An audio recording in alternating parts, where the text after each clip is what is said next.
I mean, this goes out to anybody who ever lost someone, or anybody who ever had like a big motivation to do something in life.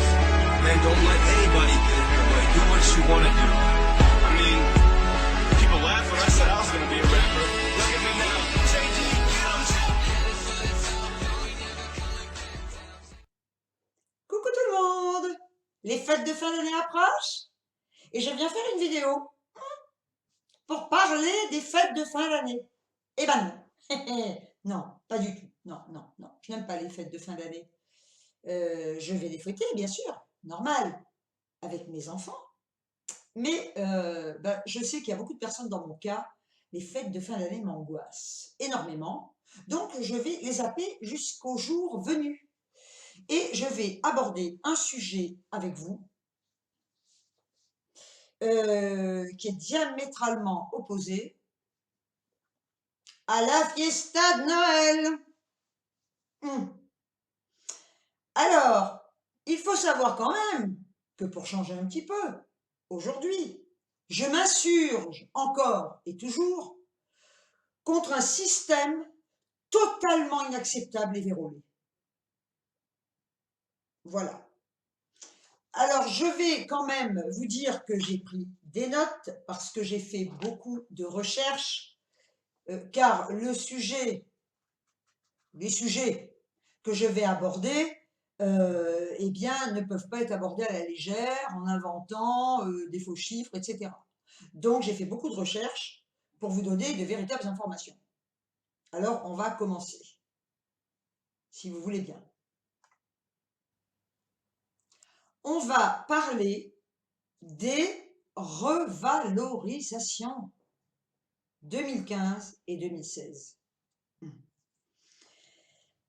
Le ministre du Travail, Myriam El Khomri, a annoncé que le salaire minimum serait augmenté de seulement 0,6% au 1er janvier 2006 pour atteindre 9,67 € brut de l'heure, une hausse d'à peine 6 centimes de l'heure. Le SMIC horaire brut va donc passer de 9,61 € à 9,67 € de l'heure. Ouais. Et le SMIC mensuel sera également revalorisé de 9 €. 9 €, c'est vraiment énorme, pour atteindre 1 466,62 € brut, bah oui, brut, sur la base de 35 heures, contre 1 457,52 €.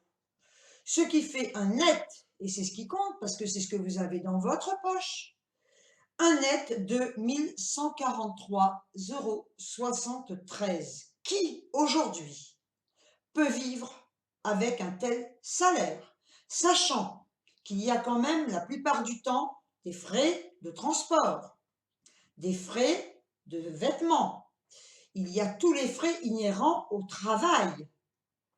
Donc, finalement, vous allez travailler pour rien, quelque part. Oui, vous allez travailler pour vous endetter.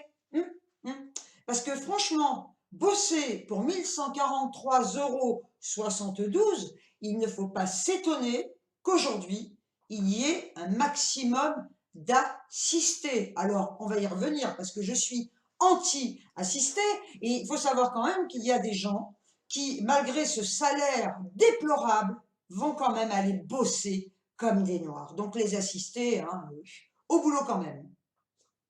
Donc ça, c'était hyper important de parler de cette revalorisation. Mais je pense qu'on se fout vraiment de la gueule du monde, là. Le 1er octobre 2015, les retraites de base ont été revalorisées de 0,1%. Autant dire presque rien. En cause, bah oui, il faut bien trouver une cause, une inflation quasi nulle, bien sûr. Début novembre 2015, les retraités attentifs ont pu constater, moi j'ai vu, je l'ai constaté, que leur pension a augmenté d'une poignée de centimes.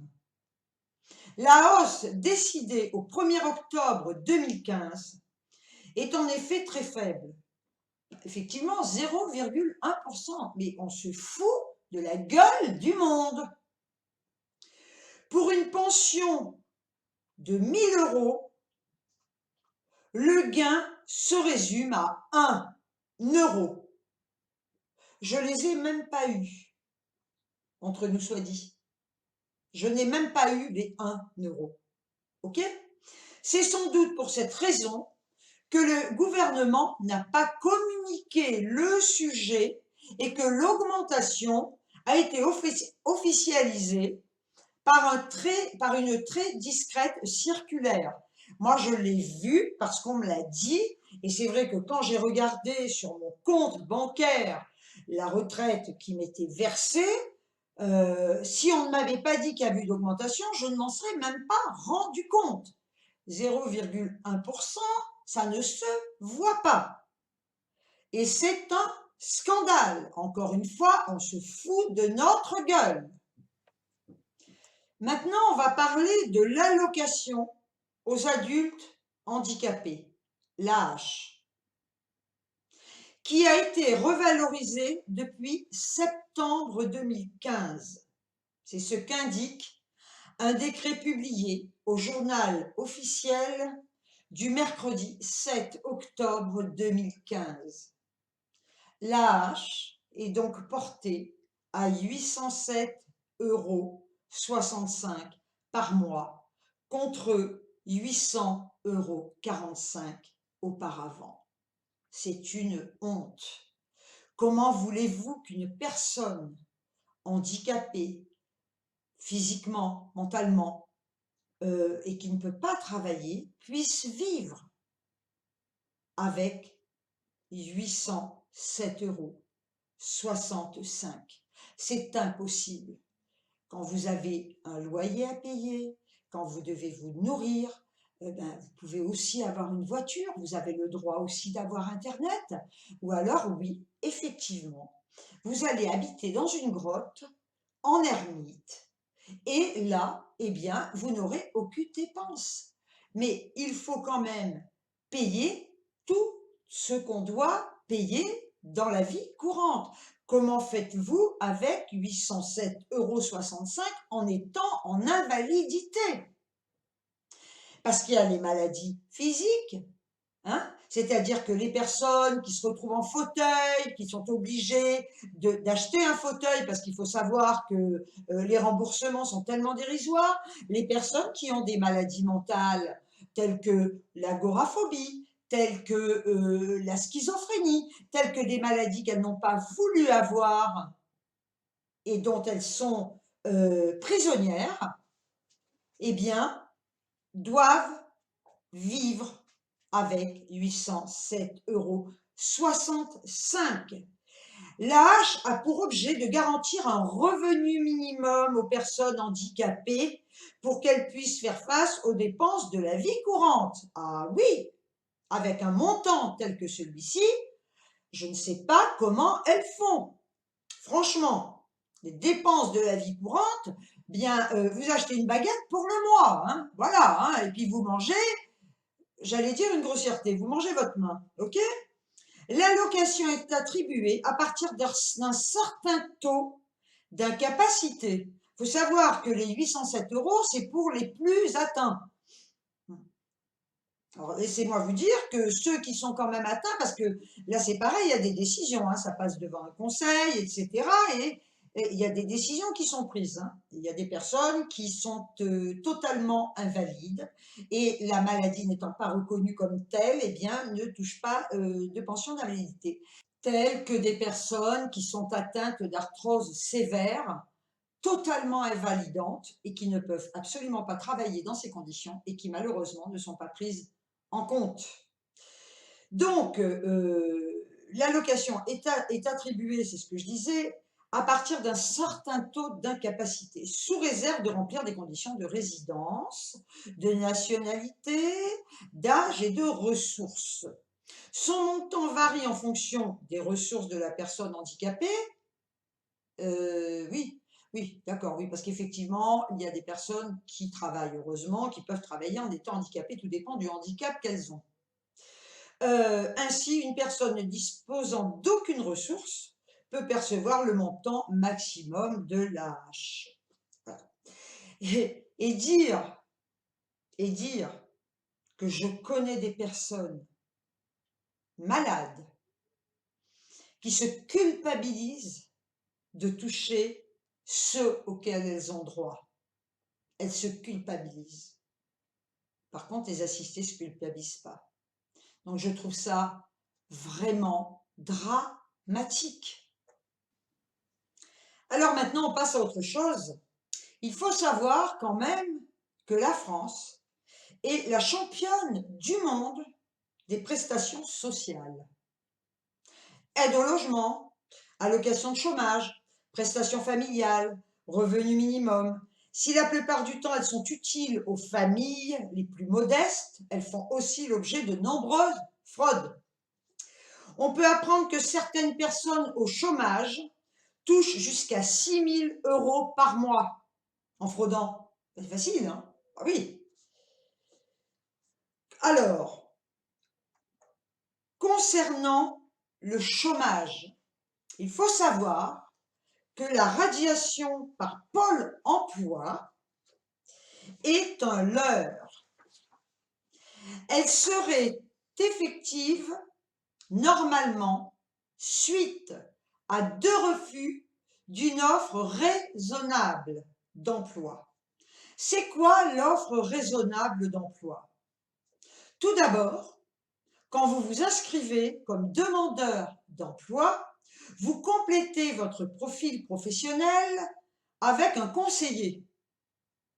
Ce dernier vous demande plusieurs choses, mais 3 particulièrement auront une influence sur la fameuse offre raisonnable d'emploi.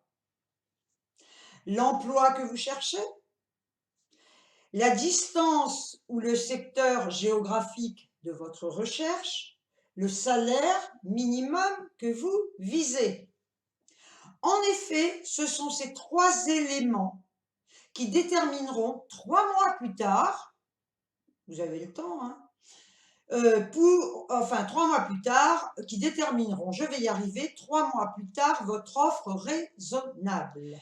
Par contre, si vous avez une demande incohérente, exemple, marin-pêcheur dans le Massif central, secrétaire à 5 000 € par mois, temps plein ou CDI sur un emploi traditionnellement en CDD ou à temps partiel, le conseiller laissera sans doute passer le dossier la première fois, mais vous demandera de le rendre cohérent avec le marché du travail la 2e fois. Vous avez le temps quand même.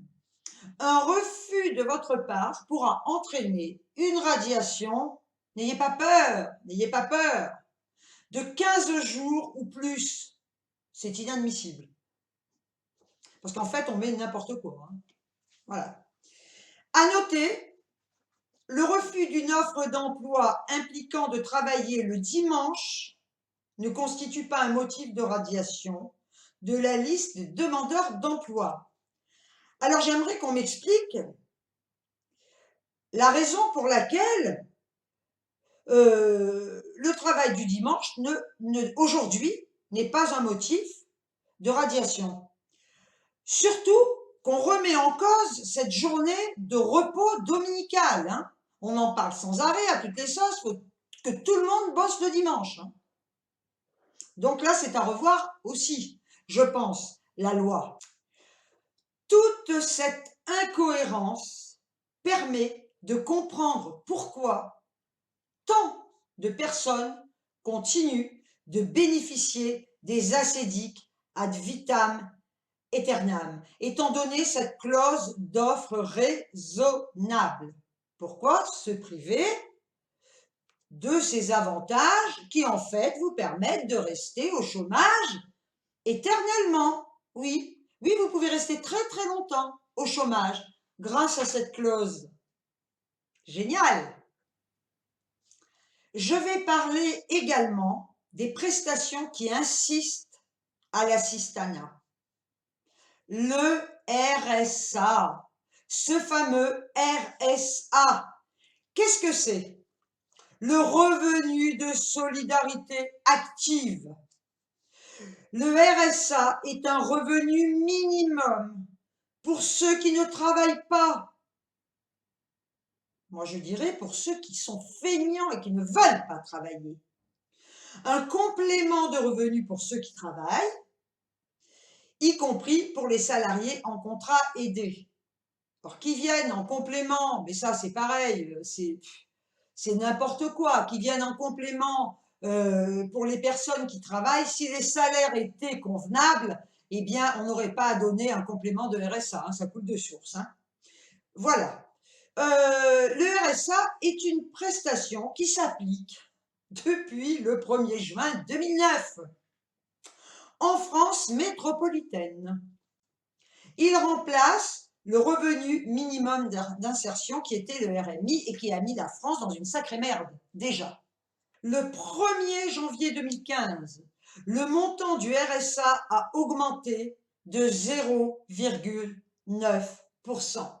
Il est passé de 509,30 € mensuels à 513,88 € mensuels pour une personne seule. Quand on compare avec l'augmentation du SMIC, quand on compare avec l'augmentation des retraités, eh bien franchement, c'est une honte. Le calcul est basé sur un montant forfaitaire fixé chaque année. Ce dernier est alloué aux personnes sans aucune ressource. Il varie ensuite en fonction de la composition du foyer et notamment le nombre d'enfants ou personnes à charge. Il s'agit des montants forfaitaires sans revenu. Pour un couple, il est de 770,82 €. À rien foutre. Ensuite, pour un couple avec un enfant sans revenu, en 2015, il est de 924,98 €.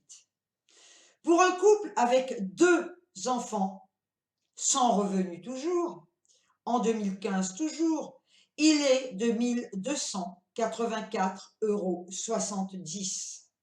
Pour un couple avec 4 enfants, oui, tant qu'à faire, mais il vaut mieux avoir plein de gosses, hein. Sans revenu en 2015, il est de 1490,25 €. Pour un couple avec 5 enfants, allons-y, sans revenu en 2015, il est de 1695,80 €. Et un montant forfaitaire par enfant ou personne supplémentaire de 209,66 €. C'est inadmissible. Pourquoi voulez-vous que les gens aillent bosser quand on les paie comme ça, à ne rien foutre? Ils ont raison de profiter du système. Hein. À quel droit les bénéficiaires du RSA peuvent-ils prétendre au regard de leurs ressources? La couverture maladie universelle complémentaire, la CMU, donc déjà, tout frais payé, hein, voilà, soigner, lunettes, les dents, tout gratos, hein, alors que vous allez ramer avec votre petit SMIC et votre petite retraite, et eux, ils auront tout. Et l'accès à la CMU dépend principalement du niveau des revenus d'activité. Le RSA n'entrant pas dans les ressources prises en considération pour déterminer le droit à la CMU. Au-delà des droits au versement de l'allocation et à un accompagnement personnalisé, ainsi que des droits à certaines aides, des droits complémentaires sont prévus dans des domaines variés: santé, besoins énergétiques, téléphonie. Oui, attendez, vous m'étonnez que toutes ces assistées puissent faire des vidéos à longueur de journée. Et franchement, elles ont que ça à foutre. Et puis, alors en plus, on leur paye. on leur vient en aide, on paye le téléphone, on leur paye l'électricité en partie. C'est dégueulasse, quoi. Les impôts, etc. Le calcul des impôts, taxes d'habitation, redevances audiovisuelles et primes pour l'emploi, les bénéficiaires du RSA, dont le revenu fiscal de référence est nul, sont exonérés de la redevance audiovisuelle, de la taxe d'habitation et perçoivent la prime à l'emploi. Cherchez l'erreur. La prime à la naissance est cumulable avec le RSA et s'élève à 923,08 €. Et plus il y a d'enfants, plus il y a de thunes qui rentrent.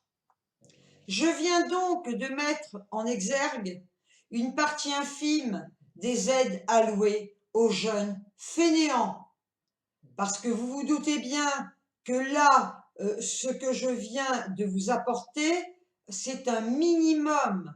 Parce que effectivement, des tas d'autres aides leur sont allouées par les conseils généraux, leur sont allouées par les associations. Ils ont droit au Resto du Cœur et toutes les aides qu'on peut leur apporter, qu'elles soient alimentaires, vestimentaires, etc., etc. Voilà. Par contre, ce que je trouve quand même dramatique, ce sont les déshérités du système, qui sont les seniors, qui malheureusement, lorsqu'ils perdent leur emploi, ne sont repris dans aucune entreprise à cause de leur âge. Il faut savoir qu'à un certain âge, eh bien, on n'est plus considéré comme des personnes compétentes, comme des personnes qui ont encore la niaque. On est mis au placard et là, on n'a pas demandé effectivement à être assisté. Les gens, les seniors qui se trouvent dans cette situation ne demandent qu'une seule chose, c'est de pouvoir travailler, contrairement à toute cette jeunesse. Alors effectivement, je ne vais pas généraliser parce que heureusement qu'autour de moi, je connais beaucoup de jeunes qui bossent vraiment à fond, qui s'impliquent, qui ne sont pas des assistés, qui ont une conscience, qui ont une fierté, parce que pour être assisté, il ne faut absolument avoir aucune fierté pour profiter d'un système. Eh bien, je peux vous dire qu'aujourd'hui, si j'avais la possibilité, ce n'est pas mon cas, et que Dieu m'en garde, je laisse cette place très convoitée à ceux qui en ont les compétences, mais je vais quand même donner un avis. Si aujourd'hui j'avais la possibilité, je sucrerais toutes les aides aux personnes qui sont des professionnels de l'assistanat. Je dis bien celles qui sont des professionnels de l'assistanat. Parce que comprenez bien ce que je dis, parce que je vois arriver les commentaires sous cette vidéo.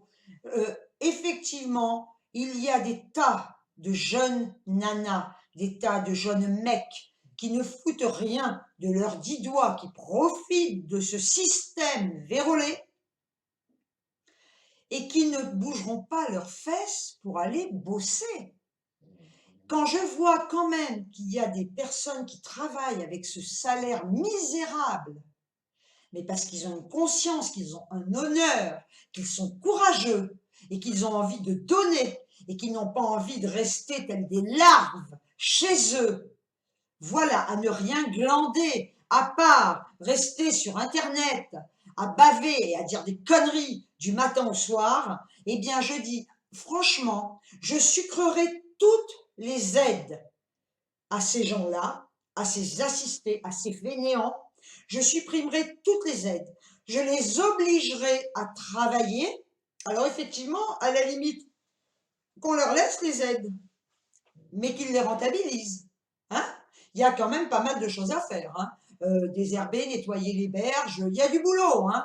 Voilà, qu'on les paye pas à rester comme des glands chez eux, le cul sur une chaise, à ne rien faire, on les fait bosser. D'ailleurs, on ne paye pas les gens à ne rien faire. Alors, ce que je trouve quand même incroyable, c'est qu'il y a certaines personnes qui vont dire: «Ah bah oui, mais moi je veux pas travailler, effectivement». Ah bah oui, oui, effectivement, vous gagnez tellement plus en restant chez vous à rien foutre. Mais je veux dire qu'à partir du moment où on a une fierté, hein, et on a une conscience, on va bosser. Et puis on ne regarde pas non plus, on ne regarde pas à faire ben, un travail qui peut-être n'est pas très valorisant. Je vais parler quand même de mon cas. Oui, je peux aussi parler de moi. Il faut savoir quand même que j'étais directrice de magasin. Oui, bah ça d'ailleurs on le sait. J'étais directrice de magasin. J'avais sous mes ordres. En gros, je suis montée à 10, 12 personnes sous mes ordres. Ok? J'ai été donc directrice pendant des années, de nombreuses années. Et à la fin, bien, le dernier emploi que j'ai occupé, où j'étais encore directrice, où j'avais encore des employés sous mes ordres, hein, je devais avoir 5-6 employés sous mes ordres, cet emploi m'a échappé pour la bonne et simple raison ce magasin a été mis en liquidation judiciaire.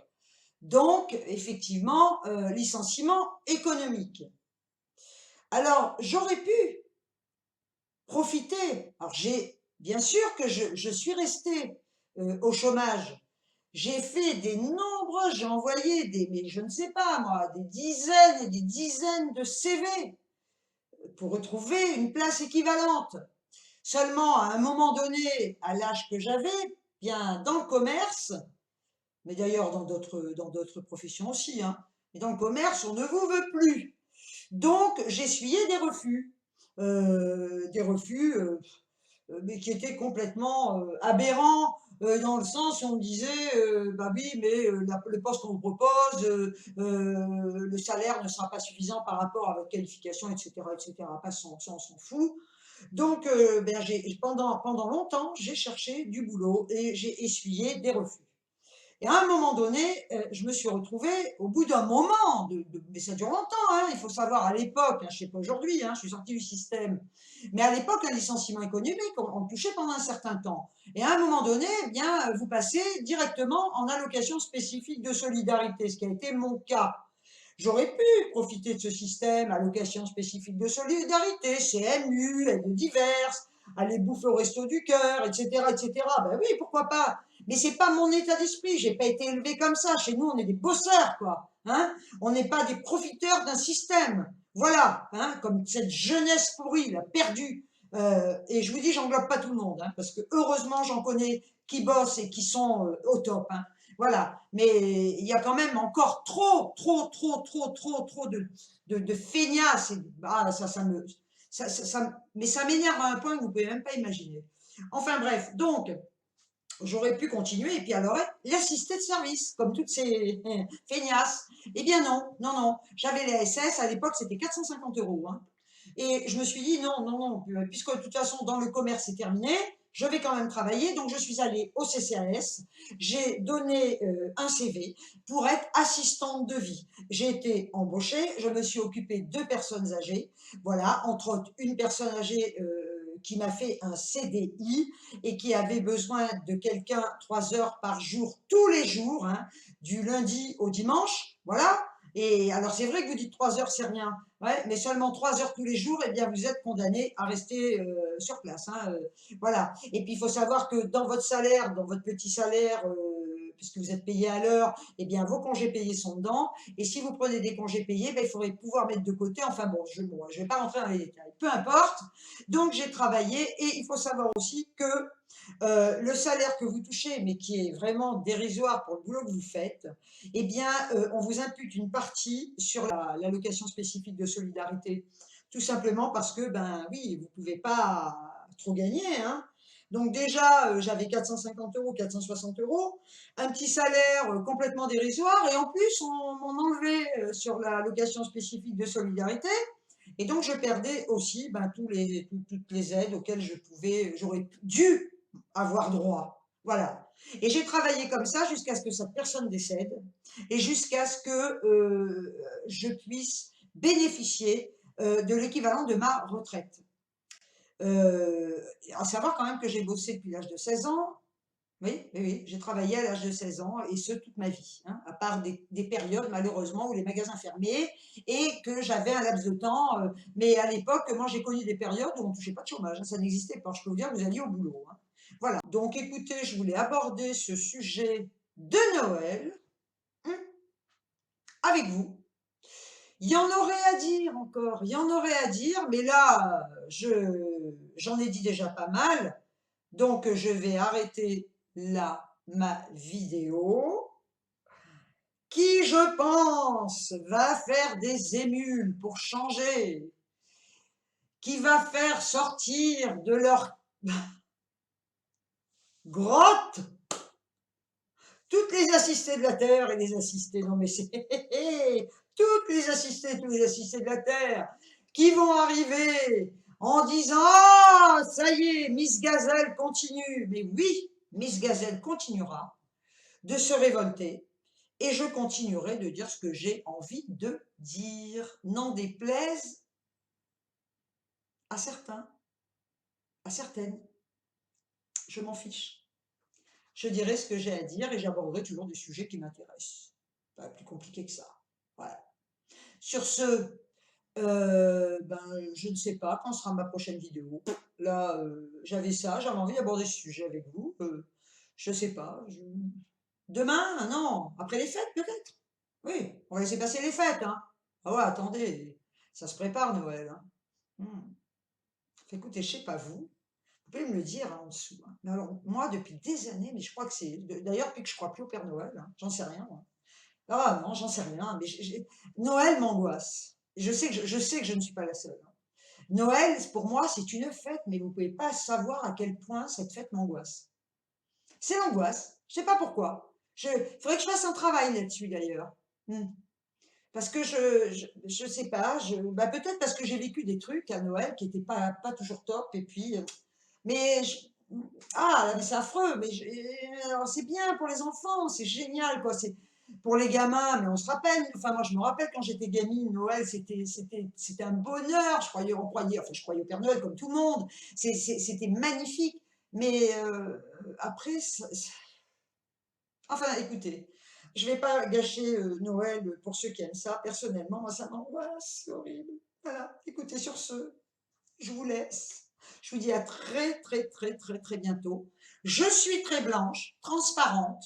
Oui, j'ai le droit aussi d'être blanche et transparente. Je fais ce que je veux. Ah! Je vois que je suis blanche. Regardez, trop de lumière tue la lumière et vous rend invisible. Ah!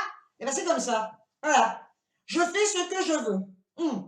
Sur ce, moi, aïe, aïe, aïe, je vous envoie des tas de bisous et je vous dis à très très vite. Ciao, ciao!